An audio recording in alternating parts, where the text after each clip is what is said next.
Hello વિદ્યાર્થી મિત્રો, જય શ્રી કૃષ્ણ.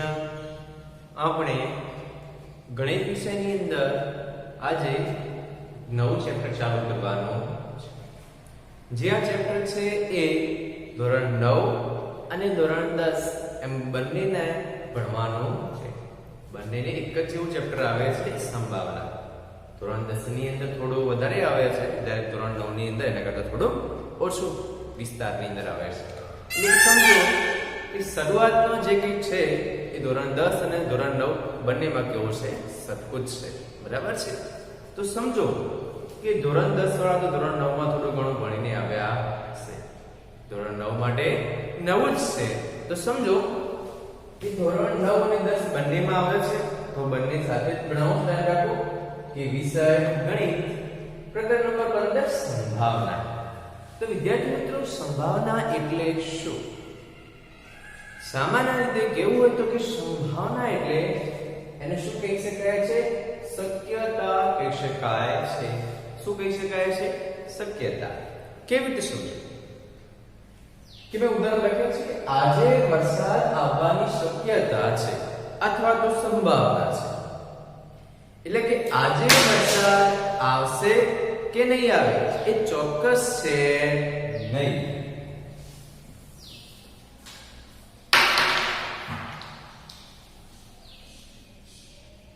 એટલે કે આવશે કે નહીં આવે એ ચોક્કસ નથી.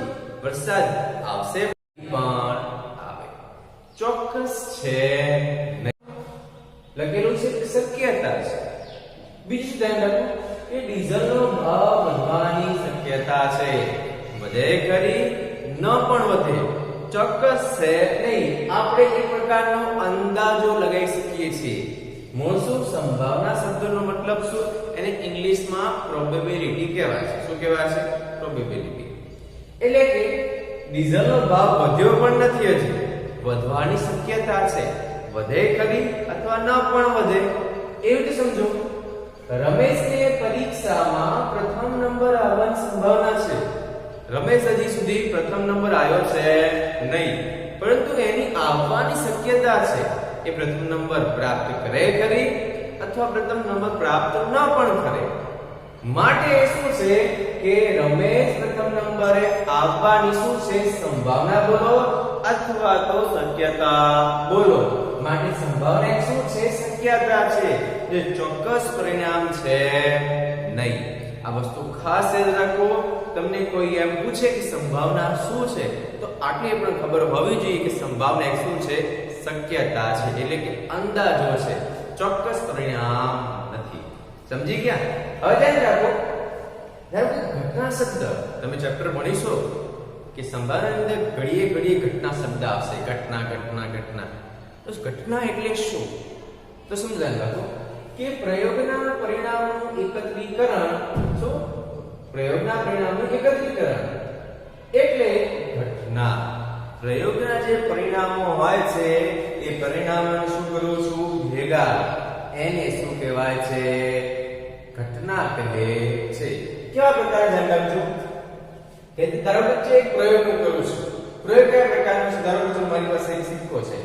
શું છે? મારી પાસે એક સિક્કો છે. સમજો, આ સિક્કો છે. આપણને દરેકને ખબર છે કે સિક્કાની અંદર શું હોય? એક બાજુ છાપ હોય અને એક બાજુ શું હોય? કાંટો. એક બાજુ કાંટો અને એક બાજુ શું હોય છે? છાપ હોય છે. આપણને દરેકને ખબર જ છે. બરાબર છે? તો જો છાપને ઇંગ્લિશમાં શું કહેવાય છે? હેડ કહેવાય. અને કાંટાને ઇંગ્લિશમાં શું કહેવાય? ટેલ કહેવાય. આપણને દરેકને ખબર છે. સમજો, ધારો કે આ સિક્કાને હું ઉછાળું છું. શું કરું છું? કે આ સિક્કાને હું ઉછાળું તો મેં પ્રયોગ શેનો કર્યો કહેવાય? સિક્કા ઉછાળવાનો પ્રયોગ કર્યો કહેવાય.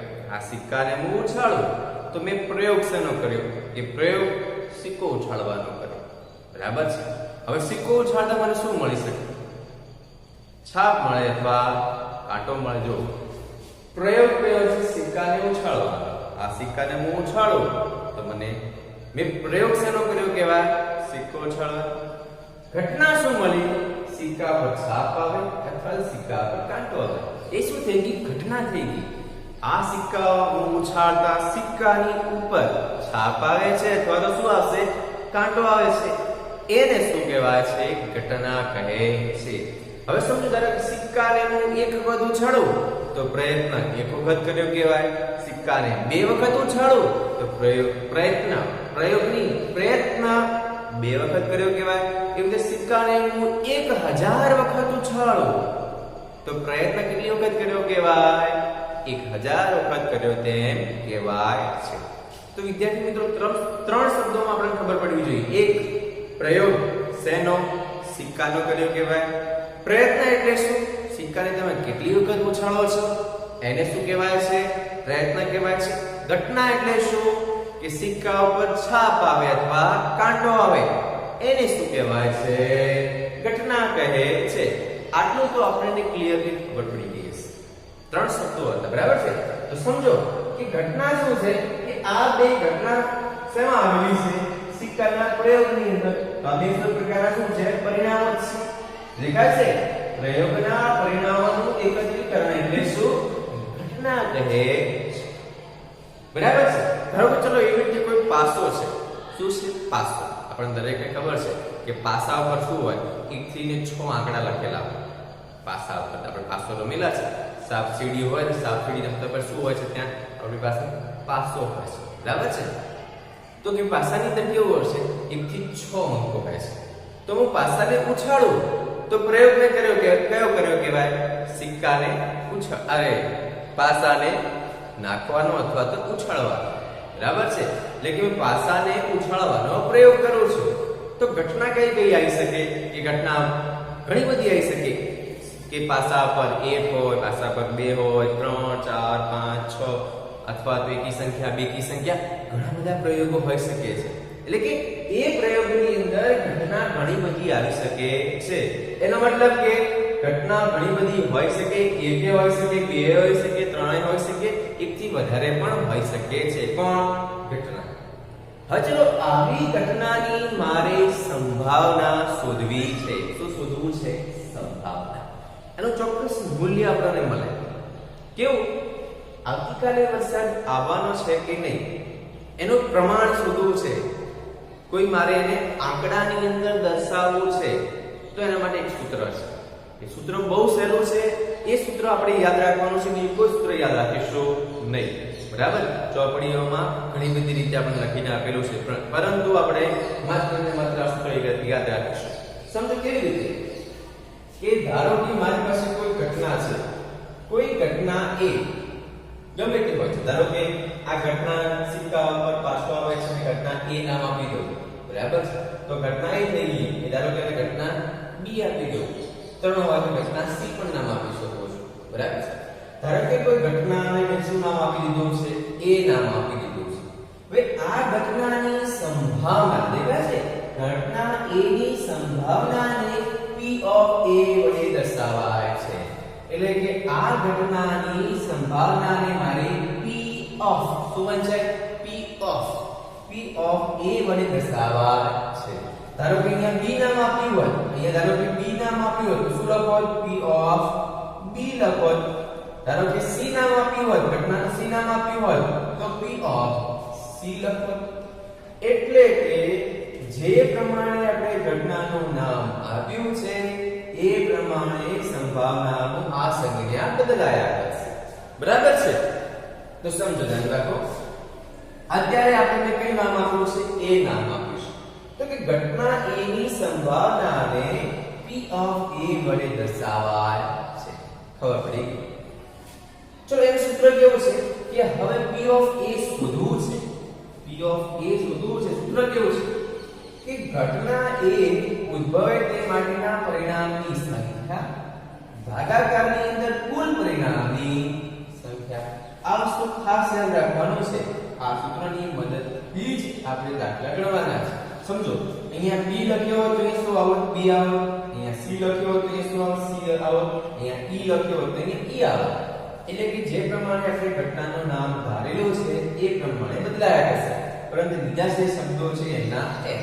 ધારો કે આ સૂત્રનો આપણે ઉપયોગ કેવી રીતે કરવો? તો ઉપયોગ કરતા હું શીખવાડું છું દાખલાની દસમું કે મેં અહીંયા ઉદાહરણ લખ્યું છે. જો ઉદાહરણની અંદર શું છે કે એક સિક્કાને ઉછાળતા સિક્કા ઉપર છાપ અને કાંટો આવે તેની સંભાવના શું? એટલે કે સિક્કા પર છાપે આવી શકે અને સિક્કા પર કાંટો પણ આવી શકે. આપણે સિક્કાને કેટલી વખત ઉછાળ્યો છે? એક જ વખત ઉછાળ્યો છે. બરાબર છે? કેટલી વખત ઉછાળ્યો? તો સિક્કા પર એક વખત ઉછાળીએ છીએ ત્યારે મને બે પરિણામો મળે. બે પરિણામો મળે કે સિક્કા પર છાપ મળે અથવા તો શું મળે? કાંટો મળે. એના કરતાં કંઈ બીજું મળવાનું છે વધારે? બીજું કશું મળવાનું છે નહીં. તો સમજો કુલ પરિણામો કેટલા મળી શકે? સિક્કાને ઉછાળતા વધારેમાં વધારે બે પરિણામો મળી શકે. એટલે કે કુલ પરિણામો કેટલા સિક્કાની અંદર? બે જ હોય. કુલ પરિણામો સિક્કાની અંદર કેટલા હોય? બે જ હોય. સમજો કેવી રીતે સમજાવી નાખો. ધારો કે ચલો પહેલા તો કે સૌથી પહેલા હંમેશા તમારે કુલ પરિણામો લખી દેવાના છે. કુલ પરિણામ બરાબર કેટલા છે? બે. સાહેબ કેમ બે? કે સિક્કાને ઉછાળીએ તો આપણને બે જ વસ્તુ મળે. છાપ અથવા શું મળે? કાંટો જ મળે. બીજું શું મળે નહીં. માટે હવે ચલો પહેલી સંભાવના શોધવાની છે કે સિક્કા પર છાપ. પહેલી એની સંભાવના શોધી જઈએ, પછી કાંટાની શોધીએ. ધારો કે પહેલી સંભાવના એનું નામ આપી દીધું. ચલો પહેલી સંભાવના કે ઘટના કઈ છે? ઘટના એ નામ આપી દીધું. શું નામ આપી દીધું? ઘટના એ નામ. એ ઘટના એ કઈ છે? તો સિક્કા ઉપર છાપ મળે. બરાબર? શું મળે? છાપ મળે. શું મળે? છાપ મળે. મેં છાપ મળે એની સંભાવના શોધવાની છે. એને નામ આપી દીધું. કઈ ઘટના નામ આપી દીધું? એ નામ આપી દીધું. એ શું છે? છાપ મળે. બરાબર? હવે ચલો છાપ મળવાની પરિણામ કેટલા હોય? સિક્કા પર છાપ કેટલી વખત મળે? એક જ વખત મળવાની છે. એક વખત ઉછાળીએ તો એક જ વખત મળે. બે વખત મળી શકે નહીં. એનો મતલબ કે ઘટના એ ના એ ઉદ્ભવે તેના પરિણામની સંખ્યા કેટલી? સંખ્યા બરાબર કેટલી થશે? એક જ થશે. સાહેબ કેમ? એ સિક્કાને ઉછાળીએ તો એક જ વખત આપણને છાપ મળે. બે વખત છાપ મળી શકે નહીં. માટે એક. પણ કુલ પરિણામો કેટલા છે? બે છે. એમાં છાપે આવે, કાંટો આવે. ચલો હવે સૂત્ર મૂકી દેવાનું. કઈ? ચલો સંભાવનાનું સૂત્ર શું થશે? આપણે P of A મૂકવું પડશે. કેમ? કે એ ધારેલા છે માટે એ મૂકીશું. તો લખી દઈએ સૂત્ર. ખાસ બધી જ ફેર સૂત્ર લખવાનું. સૂત્ર તો આપણે આનું આ જ આવશે. શું આવશે? ઉપર ઘટના એ ઉદ્ભવે તેના પરિણામની સંખ્યા ભાગાકારની અંદર શું આવશે? કુલ પરિણામની સંખ્યા. થઈ ગયું? તો આપણે P of જે છે એ એમના એમ રાખીશું. આને નવાની કિંમત મૂકી દેવાની. ચલો ઘટના કે ઉદ્ભવતી માટે પરિણામની સંખ્યા કેટલી છે? તો કે આપણે જોઈએ કેટલી છે? 1 છે. નીચે કુલ પરિણામની સંખ્યા કેટલી છે? કુલ પરિણામની સંખ્યા કેટલી છે? 2 છે. તો આ મળી ગયો જવાબ. તો કે સિક્કા ઉપર છાપ આવે એ ઘટનાની સંભાવના કેટલી છે? 1/2 છે. એનું આપણે આંકડામાં મૂલ્ય લાવ્યું કહેવાય. ચલો એવી રીતે ધારો કે બીજું શું શોધવાનું છે? બીજું શું શોધવાનું છે? કાંટો આવે. શું શોધવાનું? કાંટો આવે. તો આપણે ઘટના એ ધારી દઈએ. એનું નામ શું આપી દઈએ? ઘટના B આપી દઈએ. શું મળે? કાંટો મળે. આખા વાક્યમાં લખવું તો મળી લખવું તો લખી શકું કે સિક્કા પર કાંટો મળે. ચલો ઘટના B કઈ છે આપણી પાસે? કાંટો મળે. હવે ઘટના B માટે આવનાર દરેક ની અંદર લખવાનું થશે કે ઘટના B ઉદ્ભવે તેના પરિણામની સંખ્યા કેટલી હશે? એક જ હશે. કેમ એક જ હશે? કારણ કે કાંટો પણ કેટલી વખત આપણને મળે? કાંટો પણ એક જ વખત મળવાનો છે. છાપ પણ કેટલી વખત મળવાની હતી? એક જ વખત મળવાની હતી. બરાબર છે? તો સમજો હવે આપણે શું લખીશું? P of B લખીશું. અહીંયા A હતો તો અહીંયા A ધાર્યું તો A લખીશું. અહીંયા B ધારીશું તો B લખ્યું. સૂત્ર A નો A જ મૂકવાનું. પણ લખવાનું એની જગ્યાએ શું લખી દેવાનું? B લખવાનું કે ઘટના B ઉદ્ભવે તેના પરિણામની સંખ્યા. એ તમે જાતે લખી દેજો, બરાબર. નીચે શું લખશો કે કુલ પરિણામની સંખ્યા. નીચે શું લખી દીધું? કુલ પરિણામની સંખ્યા. હવે અંદર સૂત્ર મૂકી દીધું, સૂત્રની અંદર કિંમત મૂકી દઈએ. કિંમત જો, ચલ નીચે જાઓ, જો નીચે જાઓ. P of B બરાબર ઉપર ઉદ્ભવે તે માટેના પરિણામની સંખ્યા કેટલી છે? 1 છે. ભાગાકારની અંદર કુલ પરિણામની સંખ્યા તો આપણે લખેલી છે, કેટલી છે? 2 છે. એટલે કે જો આનો જવાબ પણ P of A બરાબર 1/2 આવ્યો, આનો પણ જવાબ કેટલો આવ્યો? 1/2 મળે. એટલે કે સિક્કાને એક વખત ઉછાળવાના પ્રયોગની અંદર જે બે ઘટના મળે છે એ બંને ઘટનાની સંભાવના 1/2, બીજી ઘટનાની પણ સંભાવના કેટલી મળે છે? 1/2 મળે છે. તો વિદ્યાર્થી મિત્રો આપણે દરેક દાખલા આ પ્રકારે ગણવાના છે. કોઈ જ ફરક નહીં. દરેકની અંદર આ સૂત્ર મૂકવાનું, દરેકની અંદર આ વસ્તુ લખવાનું જ થશે. કુલ પરિણામોની સંખ્યા એક વખત લખવાનું, પહેલા લખી દેવાનું, બરાબર છે. તો સમજો એના આધારે હવે કેટલાક ગુણધર્મો છે. કોના? સંભાવનાના કેટલાક ચોક્કસ ગુણધર્મો છે. જો તો ગુણધર્મો સમજી લઈએ આપણે કે કોઈ પણ ઘટનાની સંભાવના 0 કે તેથી મોટી અને 1 કે તેથી નાની હોય છે. એટલે કે વિદ્યાર્થી મિત્રો કોઈ પણ ઘટનાના સંભાવનાનો તમે દાખલો ગણો ને, એનો જવાબ 0 થી 0 આવે અથવા 0 થી શું આવે? મોટો આવે. 1 અને 1 થી કેવો હંમેશા આવે? નાનો આવે. એનો મતલબ શું કે કોઈ પણ સંભાવનાનો દાખલાનો જવાબ 0 હોય અથવા 0 કરતા મોટો હોય અથવા તો 1 હોય 1 કરતા નાનો હોય. એટલે બધા જવાબ શેમાં મળશે?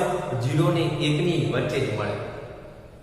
કોઈ દિવસ 1 થી મોટી ના મળે અને કોઈ દિવસ 0 થી નાની સંખ્યા મળી શકે નહીં. એનો મતલબ જો, એટલે કે કોઈ સંભાવનાનો જવાબ 0 કે 0 કરતા મોટો, આનો મતલબ શું? 0 કે 0 કરતા મોટો, 1 કે 1 કરતા નાનો. નીચે બરાબર પણ મેં લખ્યું છે, દેખાય છે? થઈ ગયું. આ વસ્તુ ખાસ યાદ રાખજો પરીક્ષા માટે. અત્યારે જે ગુણધર્મો લખાવું છે પરીક્ષામાં ખાસ પૂછાય છે, બરાબર? ધ્યાન રાખો. હવે શું છે કે ચોક્કસ ઘટનાની સંભાવના 1 થાય.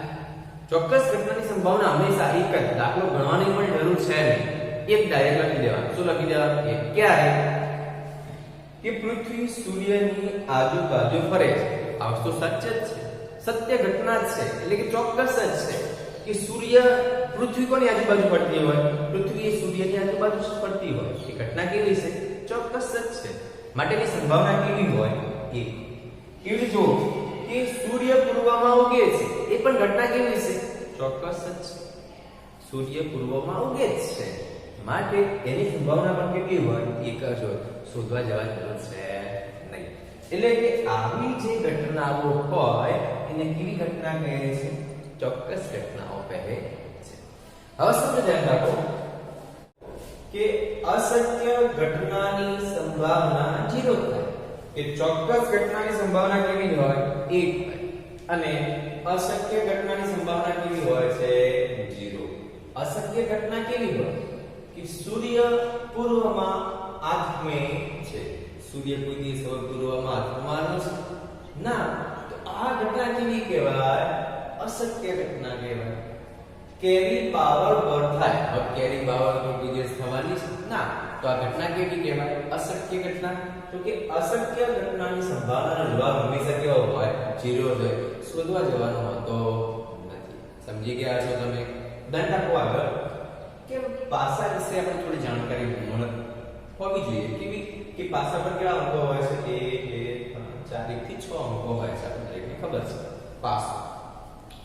કે પાસાની અંદર યુગ્મ સંખ્યાઓ એટલે કે બેકી સંખ્યાઓ કેટલી હોય છે? કઈ હોય છે? કે 2 4 અને 6.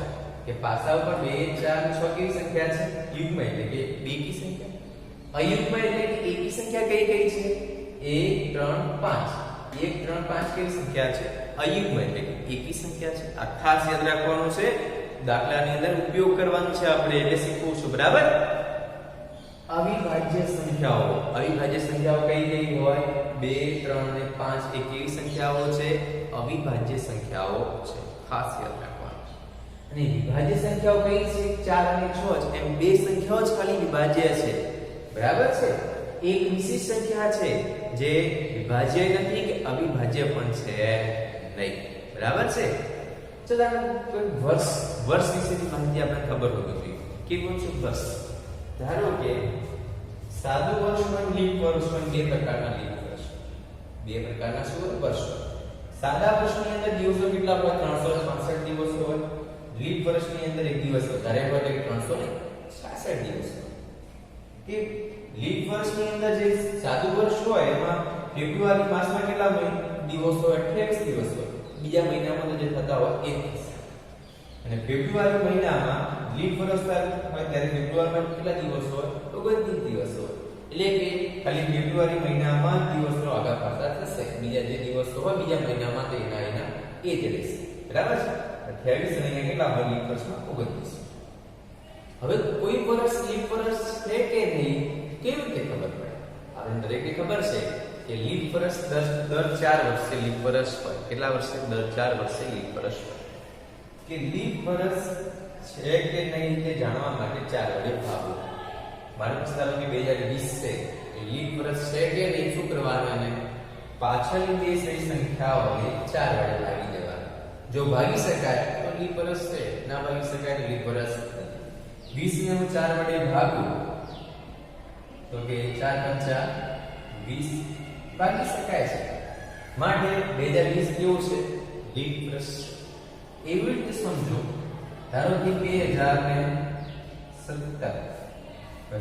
ને તમે 4 વડે ભાગવાના, પાછળની બે સંખ્યાને 4 વડે ભાગવાના. ભાગી શકશો? નહીં ભાગી શકો. માટે 2017 લીપ વર્ષ છે. એટલે કે લીપ વર્ષ છે તે રીતે જાણવા માટે આપણે કેટલા વડે ભાગવાના થશે? 4 વડે ભાગવાના થાય છે, બરાબર છે. આજે જે કંઈ લખાયું છે એ ખૂબ સારા અક્ષરે નોટમાં લખવાનું છે. કાલથી આપણે દાખલા ઉપર જઈશું અને ખાસ યાદ રાખો સૂત્ર આવડતું હોવું જરૂરી છે અને આના પરથી તમને ચોક્કસ ટૂંકો પ્રશ્ન પરીક્ષામાં હોય છે જ, બરાબર છે. બીજું આપણે કાલે